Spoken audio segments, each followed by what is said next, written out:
네, 안녕하세요. 주식은 역시 기리기리세의 기리십니다. 안녕하세요, 여러분들. 자, 오늘 증시는 저 PBR 덕분일까요? 코스피가 좋은 모습을 나타냈는데 어떤 뉴스가 있었는지 말해보도록 하겠습니다. 같이 공부하시죠. 렛츠 기! 첫 번째 소식입니다. 미국, 오늘은 휴장. 빠르게 보도록 할게요. 자, 오늘은 미국은 휴장이고요. 대통령의 날이라고 합니다. 참고로 대통령의 날이 뭔지 한번 봤더니 2월 세 번째 월요일이 바로 미국의 대통령의 날이라고 하는데, 원래는 초대 대통령 조지 워싱턴의 생일인 2월 22일이 공휴일이었다고 합니다. 그리고 그 다음에 링컨 대통령 있죠. 그 사람이 태어났던 게 2월 12일이다 보니까 일부 주에서는 그날도 공휴일로 했었다고 합니다. 그런데 시간이 지나면서 날짜도 또 2월달 비슷하고 또한 다른 대통령도 다 기념을 해야 되다 보니까 결국은 다 이런 거 없애고 2월의 세 번째 월요일을 대통령의 날로 정하고 퉁을 쳤다고 합니다. 다음입니다. 오늘 상장한 기업이 있죠. 사피엔 반도체 바로 상한가에 도착하는 모습입니다. 지난주 SP소프트가 상한가 행진하는 모습을 나타냈고 오늘까지 상승하고 있는데 오늘 상장한 사피엔 반도체도 당연히 질 수 없겠죠. 상한가를 가는 모습을 나타냈고 물론 왼쪽에 보다시피 중간중간 풀리는 불안한 모습도 보여주긴 했지만 어쨌든 상한가는 가는 걸 볼 수 있습니다. 참고로 이 친구는 마이크로 LED 디스플레이에 특화된 반도체 설계에 관련된 기업이라고 하는데 참고하시면 될 것 같고,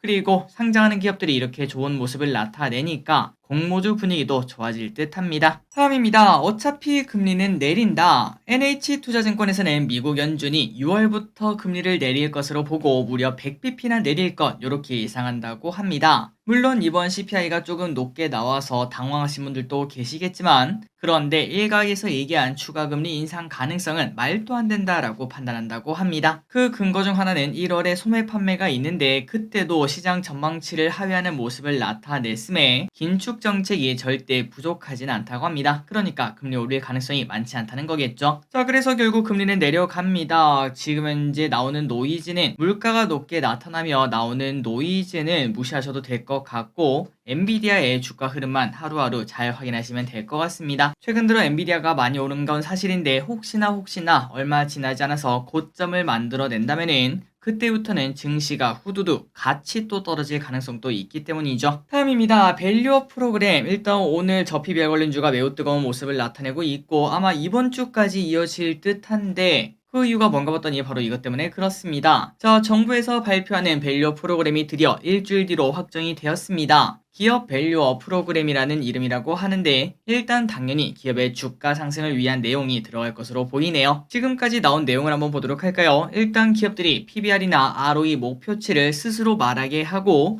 구체적인 계획을 투자자들에게 밝히는 게 주된 목표라고 합니다. 또한 자사주, 배당, 투자 등등의 이야기도 충분히 나타날 수 있기 때문에 그래서 이런 모습이 나타나자 당연히 이번 주 월요일인 오늘부터 저 PBR 관련주가 달리는 모습을 나타낸다고 하네요. 자, 과연 저 PBR 관련주 뉴스에 팔아라가 될지 아니면은 추가 상승의 시작일지 일단은 이번 주 주가 흐름 플러스 외국인의 매동을 잘 지켜봐야 될 것 같습니다. 그리고 만약 이번 주에 좀 많이 올랐다. 그렇다면은 어느 정도는 차익 실현을 해볼 필요도 있을 듯 하네요.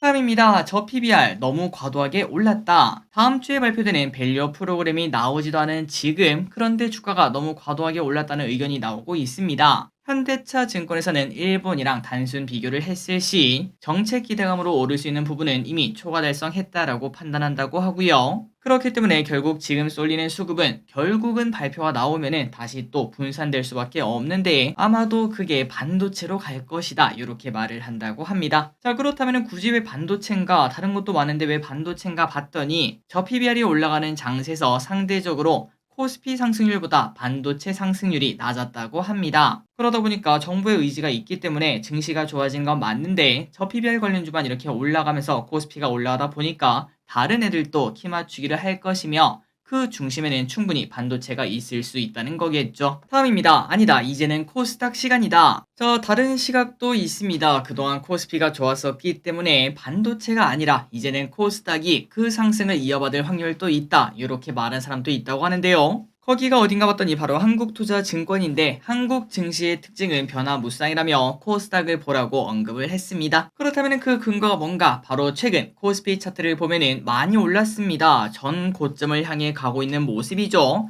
하지만 왼쪽에 보다시피 지금 현재 주봉을 보시면은 아직도 코스닥은 858, 전 고점이 930 아니겠습니까? 그러다 보니까 아직까지 올라갈 때가 좀 많이 남았다라고 말을 할 수 있다고 하는데요.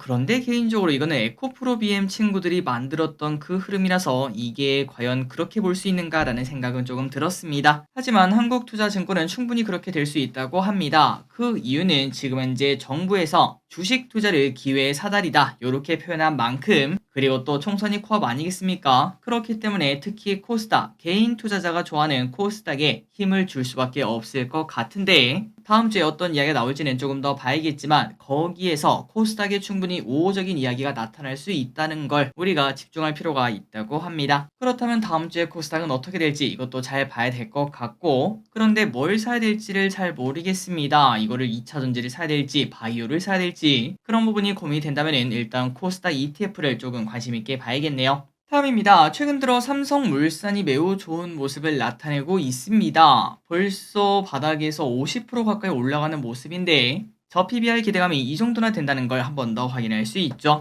그런데 이 와중에 삼성물산은 다른 이유도 한 가지 포함되어 있다고 합니다. 그건 바로 행동주의 펀드 기대감이 있다고 하는데, 다음 달 15일 주주총회가 있는데 여기서 행동주의 펀드와 표대결이 불가피하다고 하네요. 그렇다면 행동주의 펀드가 원하는 게 뭘까요? 바로 배당을 증가시킬 것을 원한다고 합니다. 한 주당 4,500원은 주세요, 이렇게 말을 한다고 하며, 그 반면 회사 측은 2,550원밖에 안 된다 이렇게 말을 한다고 하니까 괴리가 꽤나 큰 걸 볼 수 있죠. 그래서 이러한 부분 때문에 행동주의 펀드와 표대결이 나타난다고 하니까 주주들은 거기에 조금은 기대감을 가지며 다른 지주사보다 삼성물산에 조금 더 집중하는 모습도 보여준다고 합니다. 다음 달 15일까지 어떤 식으로 흘러갈지 보도록 할게요. 다음입니다. 세븐일레븐이 미니스톱을 인수했던 거 기억나시나요? 그런데 그게 현재까지는 악수라고 합니다. 자, 2022년 세븐일레븐은 미니스톱 등 편의점을 사들인 바 있었습니다. 그런데 지금 현재 이게 문제가 되고 있다고 하는데요. 미니스톱의 실적이 나빠지며 중장기적으로 3천억에 가까운 손실이 발생할 수 있다고 합니다. 그러다 보니까 코리아세븐은 이 때문에 부랴부랴 구조 조정에 나서고 있다고 하며, 그래서 앞으로 미니스톱 운영회사를 흡수 합병하고 ATM 사업부를 매각할 것으로 보인다고 합니다. 그리고 추가적으로 점포 정리 같은 구조 조정도 이어질 것으로 보인다고 하는데, 여기서 포인트는 또 이거라고 하네요. 롯데치주가 자금 지원에 나설지도 주목이 된다고 합니다. 롯데지주 주주분들은 당연히 싫어하겠죠. 다음입니다. 그 반면 GS25의 해자 브랜드 해자 도시락은 너무나 잘 나간다고 합니다. 자, 해자 브랜드가 재출시한 지 1년 정도 되었는데요. 그때 당시에 이 도시락 판매 수익의 몇 프로가 이제 좋은 곳에 쓰인다 이런 얘기도 나왔었죠. 그래서 역시 김혜자 선생님이다 이런 얘기도 정말 많았었는데, 그런데 이게 판매량도 매우 좋다고 합니다. 그렇다면 1년 동안 얼마나 많이 팔렸나 봤더니 무려 2,800만 개, 매우 많이 팔린 걸 볼 수 있고요.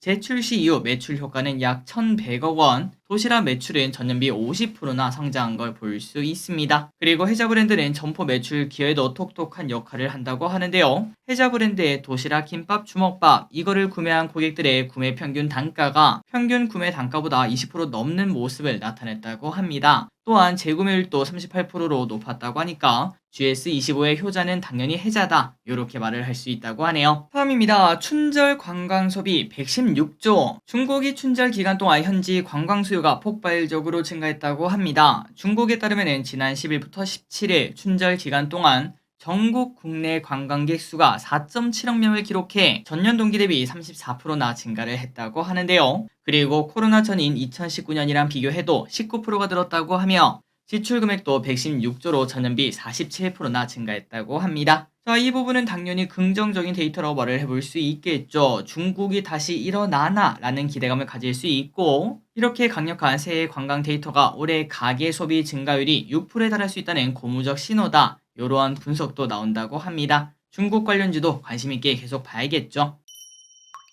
다음입니다. 한국전력, 오랜만에 보는 목표가 상향. 한국전력이 오늘 좋은 모습을 보여줬습니다. 유진투자증권이 목표 주가를 2.7에서 3.2로 올렸기 때문인 것 같은데요. 그리고 이렇게 목표 주가를 많이 올린 이유는 당연히 올해 흑자 전환 가능성이 있기 때문에 그렇습니다. 확실히 정기요금을 올리니까 바로 흑자 전환에 성공하는 모습을 볼 수 있고, 다만 몇몇 증권회사는 배당도 줄 수 있다 이렇게 본다고 하지만 유진투자증권에서는 배당은 조금 어려울 것 이렇게도 말을 한다고 하네요. 그럼에도 불구하고 이제 충분히 주가 재평가가 가능해 주가 추가 상승 기대감이 나온다고 하는데 과연 이 친구도 주가 밸류 프로그램의 기대감을 받을 수 있을지도 보도록 하겠습니다. 다음입니다. 현대차 여전히 저평가예요. 정말 주주분들은 꿈인가 생시인가 싶은 현대차의 상승, 하지만 아직도 싸다라는 이야기가 나오고 있습니다. NH투자증권은 현대차의 목표 주가를 26만원에서 31만원으로 상향 조정했으며 물론 우리가 작년 말까지 아니 올해 초까지 고민했던 실적 피크아웃, 전기차 경쟁 심화 우려,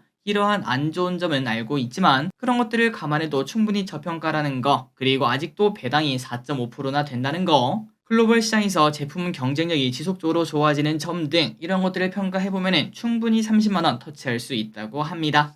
최근 들어 많이 오른 현대차 더 오르면서 목표가도 올려줄 수 있을지 기대가 되는데 다만 그러려면 전기차 업황도 좀 좋아져야겠죠. 그 부분도 우리가 관심있게 봐야 될 것 같습니다. 다음입니다. 2차 전지는 버블이다. 아니 이렇게 하락했는데도 버블이라고요? 라는 말을 해볼 수 있는데 그런데 유진투자증권에서는 LG엔솔, 삼성 SDI 등을 제외한 배터리 시총 상위 8개 기업의 가치가 너무 높다고 또다시 평가를 했습니다. 그렇다면 LG엔솔이랑 삼성 SDI 빼고 누군가 봤더니 에코프로 BM부터 포스코 퓨챔, 에코프로, 에코프로 머티리얼즈, 코스모 신소재, LNF, 금양, 엔캠 요 친구들을 이야기를 했다고 하는데요. 그렇게 보는 이유는 작년에 셀 상위 10개 업체들의 주가는 평균 30% 하락하는 모습을 나타냈는데 그런데 이 친구들은 무려 144%나 오히려 상승했다며 고객사의 주가와 배터리 기업체들의 주가가 반대로 움직이는 것은 상식적이지 않다 이렇게 말을 했다고 합니다. 물론 배터리 그 다음에 2차전지 중장기 성장 가능성은 당연히 유효하지만 최근 들어 지속적으로 단기간 전기차 전환 정체 속도가 늦춰지고 있다는 거 우리가 맨날 보지 않겠습니까? 바이든 또 그다음에 유럽마저 그런 분위기가 나타나고 있는데 이제는 트럼프 시대까지 만약에 오게 되면은 당연히 더 늦춰질 수밖에 없고 지난번에 봤다시피 우리나라도 마찬가지 아니겠습니까? 제네시스도 전기차로 넘어가려는 거 백지화하고 일단은 하이브리드 찍고 넘어가는 걸로 확인을 할 수 있습니다. 그러다 보니까 배터리 관련주의 주가 하락은 더 이어질 가능성이 있다. 지금은 버블이 꼈다. 요렇게도 말을 한다고 하네요. 다음입니다. 천연가스 가격이 30년 만에 최저가. 이상 기후로 수요가 급감하고 미국 생산량이 급증하면서 천연가스 가격이 30년 만에 최저치까지 떨어지는 모습입니다. 왼쪽의 차트를 보다시피 이거 어디까지 내려가는 거예요? 라는 얘기를 할 수 있죠. 그래서 한번 데이터를 보면은 헨리허브 사물물 선문가가 100만 BUT당 1.61달러로 마감하는 모습인데 이는 한 달간 50%나 급락한 수치인 것도 확인할 수 있습니다. 그래서 이러한 흐름이 나타나다 보니까 최근 들어 천연가스 레버리지 살 때가 됐다 이런 식으로 얘기한 사람도 있는데 그런데 일단 몇몇 전문가들에 따르면은 천연가스 가격은 앞으로 이렇게 낮은 수준을 계속 유지할 것으로 보인다고 하며 그 이유는 미국과 유럽 내 재고가 아직까지도 상당하고 이상고온이 이어질 것으로 분석되기 때문에 천연가스 쓸 일이 딱히 없다고 하네요. 다음입니다. 본업보다 윤활유. 작년 정제 마진의 하락으로 정유사들의 영업이익이 크게 줄었는데요. 그런데 윤활유 사업만큼은 안정적으로 버티는 모습을 보여줬다고 합니다. 국내 주요 정유사인 SK노, GS칼텍스, S오일, HD현대오일뱅크 등 4곳의 평균 영업이익률은 1.9%로 상당히 낮은 편입니다. 그런데 윤활유 부분의 평균 영업이익은 20%나 된다고 하니까 윤활유가 효자입니다. 아니 해자라고 해야겠죠. 그러한 특징을 나타내고 있다고 합니다. 그런데 이것도 좀 특이한 부분이기도 합니다. 원래 윤활유는 정유 대비 매출 비중이 낮아 이목을 이때까지 끌지 못했습니다. 아무리 해자더라도 파이 자체가 크지 않다 보니까 집중할 만한 사업이 아니라고 볼 수 있었는데 하지만 지금 딱 보니까 야 이게 선녀구나 이런 얘기가 나온다고 하네요. 그리고 이런 상황이다 보니까 정유업계에서는 윤활유 사업에 속도를 내고 있다고 합니다. 우리가 윤활유 하면은 자동차라고 하겠지만 자동차뿐만 아니라 선박, 엔진 등 다양한 곳에 활용될 수 있고 그리고 앞으로 전기차가 또 늘어나지 않겠습니까? 전기차용 윤활유도 관심받을 수 있다고 하네요. 다음입니다. 하이브리드가 요즘 인기라고 하는데요. 그런데 모든 차 중에서 하브가 1등은 아닙니다. 자, 이 부분은 저끼리 또 미처 생각하지 못했습니다. 최근 들어 하브가 대부분의 차 중에서 큰 판매량을 달성할 것이다 라고 생각하고 있었는데 그런데 아반떼 등 소형차 쪽에서는 그렇지 않다고 하네요. 소비자들의 선택을 한번 보도록 할까요? 1월 전체 차량 판매량이 5만 대였다고 합니다. 그런데 그중 1만 대가 무려 하이브리드로 매우 높은 점유율을 가지고 있는 걸 볼 수 있었는데 그런데 그 1만 대 중에 무려 5천 대가 산타페, 투싼이 2,500대, 그랜저가 2,000대 등으로 상대적으로 큰 차 위주로 이렇게 하브가 몰리는 모습이 나타났습니다. 그런데 그 반면 아반떼는 400대, 코나는 600대로 연비가 원래 좋은 소형차에 가까운 친구들은 하이브리드를 선택할 이유가 없었다고 하네요. 다음입니다. 야, 이거는 우리나라의 미래가 될 것 같아서 좀 무서운데요. 한번 보도록 하겠습니다. 일본 정부가 26년부터 국민 1인당 월 4,500원의 저출산세를 징수하겠다 이렇게 밝혔습니다. 일본 정부에서 추진하는 저출산 정책을 위해서는 28년까지 약 32조의 재원이 필요하다고 하는데, 그래서 노인을 제외한 74세 이하는 1인당 월 4,500원의 세금을 의료보험료에 추가해 징수를 한다고 합니다. 당연히 이에 대한 반발은 적지 않을 겁니다. 그걸 우리가 왜 내냐? 라는 얘기가 나올 수밖에 없는데요. 그런데 중요한 거는 일본의 합계 출산율은 1.26명으로 우리나라보다 훨씬 더, 아니 솔직히 말해서 우리도 그 정도만 됐어도 걱정이 없지 이런 말이 나올 정도나 되는데, 그런데 이런 나라에서도 이렇게 저출산세를 월 4,500을 낸다고 하니까 우리나라 0.76명, 거의 뭐 반토막 가까운 수준 아니겠습니까? 우리나라도 결국 이런 흐름이 나타나겠구나. 나중에 이제 뭐 대선 때라든지 아니면 총선 때라든지 혹은 언제가 될지 모르겠지만 머지않아서 저출산세 이런 얘기가 나올 것을 우리가 쉽게 생각을 해볼 수 있습니다. 다음입니다. 정부는 노받고 의사 쪽에서는 질 수밖에 없는 싸움이 이어지고 있습니다. 이번에 정부에서는 모든 의료기관에서 비대면 진료를 허용한다 이렇게까지 언급을 했습니다. 물론 병원에서는 가만히 있진 않습니다. 빅5 병원 전공의들이 집단 사직하는 모습을 나타내고 있긴 한데요. 그런데 지금 뉴스를 보면은 수술을 못하고 있다는 등 환자의 생명을 담보로 이렇게 파업한다는 등 부정적인 소식이 나올 수밖에 없다 보니까 여론에서 당연히 질 수밖에 없을 듯 합니다. 그리고 이 와중에 원격 의료 관련주는 급등 출발 후 왔다리 갔다리 하는 모습을 나타내고 있는데, 언제 갑자기 의사 쪽에서 백기를 들지 아니면 뭐 극적 타결 이런 얘기가 나올 수도 있기 때문에 길게 보기에는 너무 불안하지 않나 라고 말씀드리고 싶네요. 개인적으로 저기를 또 이제 예전에 이런 투자를 많이 했었습니다. 뉴스에 따라가는 투자, 분명 짜릿한 맛도 있고 그 다음에 성공만 하면은 큰 수익을 낼 수 있는 기회라고 볼 수 있긴 한데, 그런데 어느 정도 시간이 흐르다 보면은 그 저녁에 계속 핸드폰을 확인하는 내 자신, 아마도 여러분들 느낀 적 있으실 거라고 생각해요. 만약에 지금 제가 이 원격 의료 관련주에 투자를 했다면은 아마도 한 30분에 한 번씩 원격 의료를 검색한다거나 의사를 검색한다거나 의대 정원 등 이런 것들을 계속 검색하는 나를 확인할 수 있는데, 사실 그거는 내 수명을 조금 깎아먹는 투자법이 아닌가, 그리고 또 실패할 확률도 매우 높은 그런 투자법이 아닌가, 이제는 저는 그렇게 생각하고 있습니다. 그렇기 때문에 방망이 꼭 짧게 잡으시기 바래요. 마지막 소식입니다. 네이버 웹툰 빠르면은 6월에 미국 상장. 야, 웹툰의 호재는 뭐 계속 나오고 있네요. 왼쪽에 보다시피 미스터 블루라는 기업은 계속 슬금슬금 올라가는 모습입니다. 이번에는 네이버 웹툰이 실제로 6월경에 미국에 상장할 수 있다는 소식. 골드만삭스와 모건 스탠리가 주관사가 될 수 있다고 하는데, 웹툰은 진짜 재밌고 요즘 같은 시대에 딱 맞는 플랫폼이라고 말할 수 있겠죠. 앞으로 넷플릭스 같은 그러한 플랫폼이 되기를 진심으로 바랍니다. 오늘의 공부 여기까지 끝났습니다. 오늘 증시 좋았습니다. 내일 또 좋고 이번 주 내내 뜨겁길 바랍니다. 지금까지 기리셨습니다. 빠이요.